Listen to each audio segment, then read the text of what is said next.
Hi, I'm Mr. Barrios, and this is Nat 7. This class is an SAI class, which stands for Specialized Academic Instruction. That means that your student will be in a smaller classroom setting, and there'll also be more adults in the room who are aware of your students' academic goals, IEP goals, and accommodations. 5.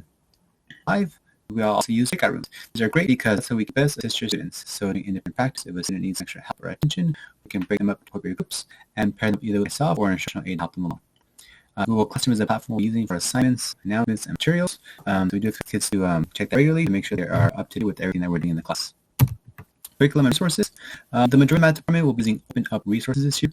It's a great curriculum where it's full of models, manipulatives, and also promotes discussion. So it's because we use breakout rooms, just students talk and work together and kind of come up with their own answers to these problems. Also using things like Khan Academy and Paradigm for assessments and practices as well. Academic and behavioral applications. Again, we do expect students to check Google Classroom daily. Again, it's important to make sure they're aware of any assignments that are coming their way. Also, if they turn something in and it's either incomplete or need some edits, I can then send it back to the student with a note asking them to make the appropriate changes. It's important to check regularly because in case we have any kind of technical difficulties, I can announce to the classroom that we have a change of plans or if we use a new platform. So make sure that they're up to date with Google Classroom, know what's going on. Like before, attendance is still critical. We expect students to be on time and present every single day. And it's more than just logging in, it's making sure they're actually being attentive and participating. That's why we also have cameras on and mics off. So cameras on. With Zoom, it could already be difficult to kind of gauge how students are doing. We're not there personally to check, if students are confused or they have a question. So it's important to have their cameras on so we can see exactly how they're doing and whether they're participating and just staying engaged.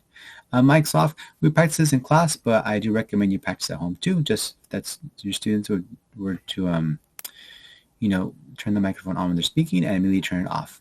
It's important because we don't want to add any ambient noise to the Zoom meeting, and also to protect privacy so that there's no other conversations going on at home that we're hearing on Zoom. So make sure your students used to turning the microphone on when speaking and immediately turning it off. Materials. So it's important to have something to write with and write on. Again, the majority of our instruction will take place online, but if students need to do some calculations, which requires them to jot down some notes or some, write some things down, they have that on hand. That could be pencil, paper, a whiteboard, whatever is most convenient for your child. Multiplication chart. We understand that some students have struggled with some of their foundational skills like multiplication facts. So this is provided on Google Classroom, but I do recommend that you print it out for your child. That way they have it on hand on the side that they can refer to regularly, and it will kind of clutter up their desktop as they're engaged in their Zoom meeting. The Math Links books. So this is the curriculum we've used for the past couple of years, and you should have picked this up early in the school year. We're not using these for now, but it's good to make sure they're accessible somewhere. That way, in case we refer to them, if there's a specific activity or diagram model that I especially like, we may refer to it. But for right now, hold on to those, and we may use them especially when we come back. So for right now, the Math Links books we're not using at the moment. If you have any more questions, please feel free to contact me. Here's my email and my phone.